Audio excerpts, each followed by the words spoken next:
கொல்கத்தா பயிற்சி மருத்துவர் வழக்கில் குற்றம் சாட்டப்பட்ட நபர் செமினார் ஹாலுக்கு செல்லும் சிசிடிவி காட்சிகள் நீதிமன்றத்தில் ஒப்படைக்கப்பட்டிருப்பதாக தகவல் வெளியாகியிருக்கிறது. கூடுதல் விவரங்களோடு செய்தியாளர் ஆண்டன் இணைகிறார். வணக்கம் ஆண்டன், இந்த வழக்கு குறித்தான விவரம். அதாவது கிட்டத்தட்ட ஒரு மாதம் நிறைவடைகிறது இந்த சம்பவம் நடந்து. ஆகஸ்ட் 9ஆம் தேதி அந்த மேற்கு வங்கத்தில் கொல்கத்தாவில் மருத்துவ மாணவி கொடூரமான முறையில் படுகொலை செய்யப்பட்டிருந்தார். தற்பொழுது செப்டம்பர் 9ஆம் தேதியில் நாம் இருக்கின்றோம். ஆனால் இதுவரையில் இந்த விவகாரத்தில் முழுமையான உண்மையானது இன்னும் வெளிவரவில்லை என்றுதான் கூற வேண்டும். இது போன்ற ஒரு சூழ்நிலையில் சிபிஐ தொடர்ந்து விசாரணை மேற்கொண்டு வருகின்றது.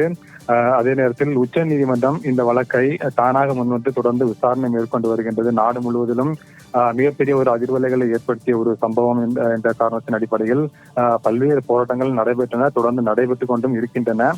மருத்துவர்களும் போராட்டங்கள் நடத்தி வந்தார்கள், தற்பொழுதும் அவர்கள் நடத்தி கொண்டுதான் இருக்கின்றார்கள்.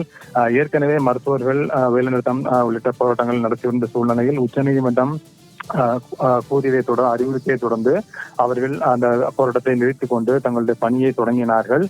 அது மட்டுமல்லாமல் உச்ச நீதிமன்றம் ஏற்கனவே இது தொடர்பாக மருத்துவர்களுடைய நாடு முழுவதும் இருக்கக்கூடிய மருத்துவ பணியில் ஈடுபட்டுக்கூடிய பாதுகாப்பு தொடர்பாக பரிந்துரைகள் செய்வதற்காக ஒரு குழுவையும் அமைத்திருக்கின்றது.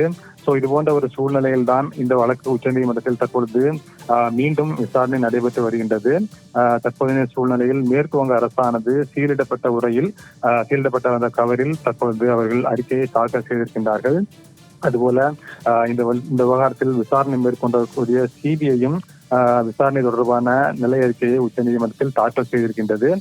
அந்த அறிக்கையை நீதிபதிகள் இன்று தாக்கல் செய்யப்பட்ட பிறகு அந்த அறிக்கையை நீதிபதிகள் நீண்ட நேரம் படித்து பார்த்தார்கள். படித்து பார்த்துதான் தற்பொழுது கேள்விகளை அவர் மீண்டும் எழுப்பிக் கொண்டிருக்கின்றார்கள். இது அன்நேச்சுரல் டெத் எனப்படக்கூடிய இயற்கைக்கு மாறான மரணம் என்ற முறையில் எப்பொழுது அது பதிவு செய்யப்பட்டது காவல் நிலையத்தில் என்பது தொடர்பான விவரங்களையும் நீதிபதிகள் கேட்டிருக்கின்றார்கள். அது மட்டுமல்லாமல் அந்த செமினார் ஹாலுக்குள், அந்த மருத்துவமனையினுடைய செமினார் ஹாலுக்குள் அந்த குற்றம் சாட்டப்பட்ட நபர் உள்ளே செல்லக்கூடிய காட்சிகள், சிசிடிவி காட்சிகள் இருக்கின்றன. அது மட்டுமல்லாமல் வெளியே வரக்கூடிய சிசிடிவி காட்சிகளும் இருக்கின்றன என்று அறிக்கையில் தெரிவிக்கப்பட்டிருக்கின்றது. அந்த சிசிடிவி காட்சிகளுடைய அனைத்து காட்சிகளும் பதிவுகளும் தற்பொழுது சிபிஐ வசம் ஒப்படைக்கப்பட்டிருக்கின்றதா, மேற்கு வங்க காவல்துறை ஒப்படைத்திருக்கின்றதா என்று நீதிபதிகள் கேள்வி எழுப்பினார்கள். ஆண்டன், தங்களுடைய விரிவான தகவல்களுக்கு நன்றி.